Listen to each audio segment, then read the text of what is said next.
A very good morning to everyone. Welcome to think studies GK. आज के इस video में बात करने वाले हैं normalised cut off marks for NTPC CBT 1 2024। NTPC CBT 1 2024 exam हो चुका है, आप सबको आपके रॉ मार्क्स पता हैं। तो आज के इस वीडियो में मैं आपको ये बताने वाला हूँ कि जो नॉर्मलाइज्ड मार्क्स होंगे वो शिफ्ट वाइज कितने हो सकते हैं, शिफ्ट वाइज। ठीक है, तो डायरेक्टली वीडियो पे जंप करते हैं, लेकिन उससे पहले कुछ चीज़ें भी डिस्कस करेंगे।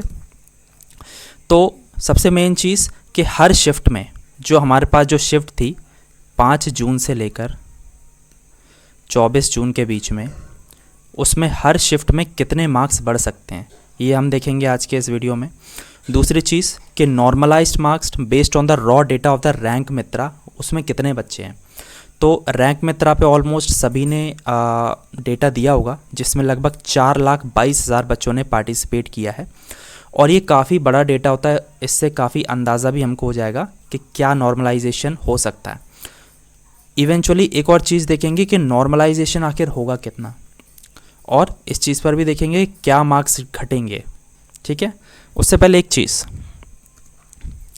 ये जो 4 लाख और 22,000 के आसपास बच्चों का जो डेटा है, इसमें एक चीज़ समझ में आई कि लगभग 50% बच्चे ऐसे हैं जिनके मार्क्स 50 से कम हैं, और लगभग 49% बच्चे ऐसे हैं जिनके मार्क्स 52 से ज़्यादा हैं। यानी कि एक चीज़ समझ में आई कि इसमें से लगभग 2,15,000 के आसपास तो बच्चे ऐसे हैं जिनके मार्क्स 51 से ज़्यादा हैं।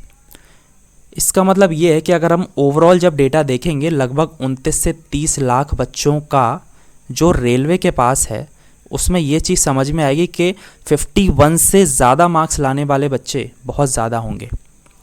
अब ये तो रॉ मार्क्स हैं, लेकिन ऑब्वियस सी बात, बहुत सारे बच्चे ऐसे होंगे जिनके मार्क्स 70 प्लस भी गए हैं, कुछ बच्चे ऐसे हैं जिनके 30s में रह जाएंगे, कुछ ये 40, 45, 50 के आसपास रह जाएंगे। तो ओवरऑल इस चीज़ पे हम क्या निष्कर्ष निकाल सकते हैं कि जो नॉर्मलाइजेशन है मैक्सिमम कितना हो सकता है। ये जो नॉर्मलाइजेशन है मैक्सिमम मेरे हिसाब से ये 11 से लेकर 13 मार्क्स का मैक्सिमम हो सकता है, ये मैक्स है।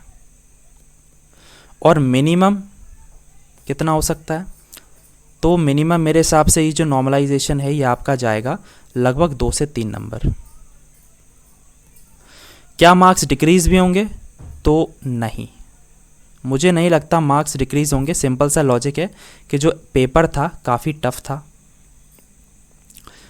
एवरेज मार्क्स बच्चों के वैसे ही बहुत ज़्यादा कम है, तो नॉर्मलाइजेशन में मार्क्स घटने का चांस मुझे तो नज़र नहीं आता।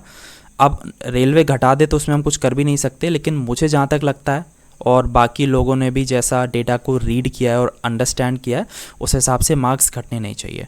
चलो अब डायरेक्टली मैं आपको बताता हूँ कि रैंक मित्रा का डेटा क्या है और आपके नंबर कितने बढ़ सकते हैं।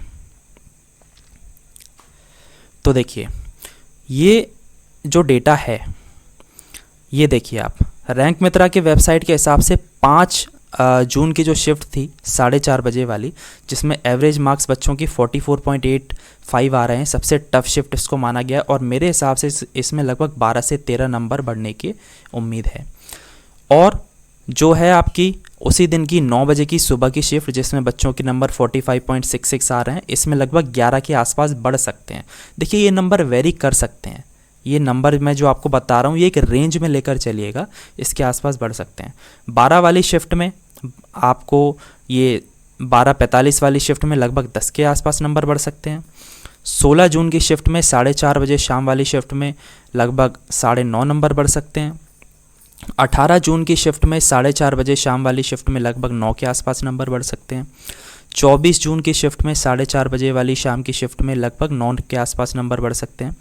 और 24 जून की ही शिफ्ट में सुबह वाले में लगभग 9 के आसपास, इससे थोड़ा बहुत कम ज़्यादा देखने को मिल सकता है। अगले पे चलते हैं। जो 10 तारीख की दोपहर वाली शिफ्ट है, उसमें लगभग 8:30 के आसपास नंबर बढ़ सकते हैं। 11 बजे वाली शिफ्ट में लगभग 9 के आसपास आप देख सकते हैं। इसमें जो 9 बजे की शिफ्ट है उसमें लगभग 8:30 के आसपास नंबर बढ़ सकते हैं। और 11 बजे वाली 11 जून की जो शिफ्ट है शाम के 4:30 बजे वाली, उसमें लगभग 8:30 के आसपास नंबर बढ़ सकते हैं। और 10 जून की शिफ्ट सुबह 9 बजे वाली में लगभग 8:30 के आसपास नंबर आपके बढ़ सकते हैं। ये जो डेटा है ये रैंक मित्रा का डेटा है, ठीक है। 12 जून की शिफ्ट में शाम वाली शिफ्ट में लगभग 8:30 के आसपास नंबर बढ़ सकते हैं।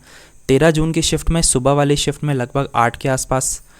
11 जून की शिफ्ट में 12:45 वाली शिफ्ट में लगभग 8 के आसपास। 5 जून की शिफ्ट 12:45 वाली शिफ्ट में लगभग 8 के आसपास नंबर बढ़ सकते हैं। 17 जून की शिफ्ट में 9 के आसपास 9 बजे वाली शिफ्ट सुबह की, उसमें लगभग 8 के आसपास। ये नंबर में पॉइंट का फ़र्क रह सकता है, ठीक है। सब ज़रूरी नहीं कि सब में 8 ही बढ़े। 9 बजे की शिफ्ट में 9 जून की शिफ्ट में सुबह 9 बजे वाले में लगभग 8 नंबर के आसपास। और 19 जून, 6 जून, 23 जून और 16 जून, इन सभी में लगभग ऑलमोस्ट नंबर लगभग एक जैसे ही बढ़ने की उम्मीद है। 7 से 8 के बीच में इनमें नंबर बढ़ सकते हैं, 7 से 8 के बीच।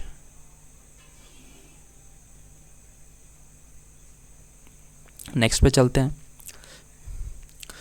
9 जून की शिफ्ट में 12:45 वाली शिफ्ट में लगभग 7:30 के आसपास। 6 जून की शिफ्ट में जो सुबह की थी 7:30 के आसपास। 10 जून की शिफ्ट 4:30 शाम वाली शिफ्ट में लगभग 7:30 के आसपास। 9 जून की शिफ्ट शाम 4:30 बजे वाली के आसपास, लगभग 7 नंबर के आसपास। 21 जून की शिफ्ट सुबह 9 बजे वाली शिफ्ट में लगभग 7 के आसपास नंबर बढ़ सकते हैं। 17 जून की शिफ्ट 12:45 वाले में शिफ्ट में लगभग 7 के आसपास। 24 जून में 12:45 वाली शिफ्ट में लगभग 7 के आसपास। इसी तरह 17 जून में जो शाम वाली शिफ्ट है उसमें 6 के आसपास नंबर बढ़ सकते हैं।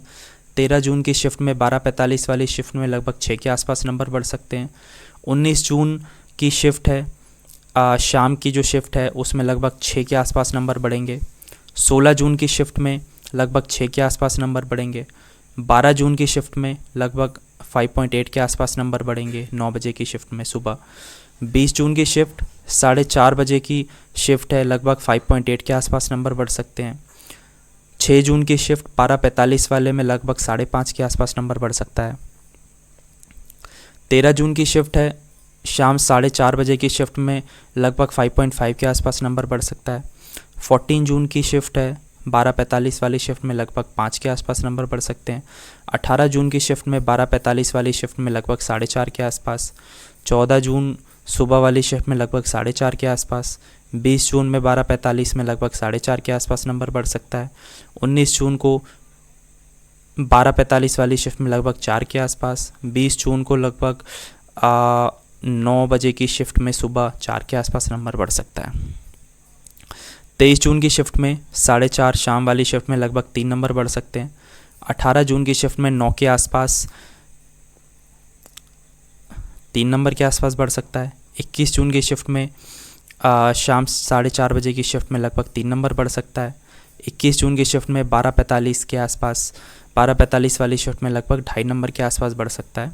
और 23 की जो शिफ्ट है वो जो 9 बजे की सुबह की शिफ्ट है उसमें लगभग 2.3 के नंबर बढ़ सकते हैं। तो हमने ये सारी 47 शिफ्ट देखी और इसमें आप देख सकते हैं ऑन एन एवरेज नंबर कितने बढ़ रहे हैं। तो नंबर 2 से लेकर नंबर 12 के आसपास नंबर बढ़ने की उम्मीद है, ठीक है। तो मेरे हिसाब से नंबर इसी रेंज में बढ़ेगा। और अगर आपको अपना स्पेसिफिक शिफ्ट के बारे में देखना है वीडियो को पॉज करके आप ज़रूर देख लीजिएगा। कोई भी आपको डाउट हो तो कमेंट सेक्शन में ज़रूर बताइएगा, कोई भी फीडबैक हो तो कमेंट सेक्शन में ज़रूर बताइएगा। और चैनल को सब्सक्राइब कीजिए, लाइक कीजिए, शेयर कीजिए, जिससे इस तरीके के वीडियोस मैं आपके लिए फ्यूचर में भी लाता रहूं। And thank you so much guys for watching the video. Have a great day.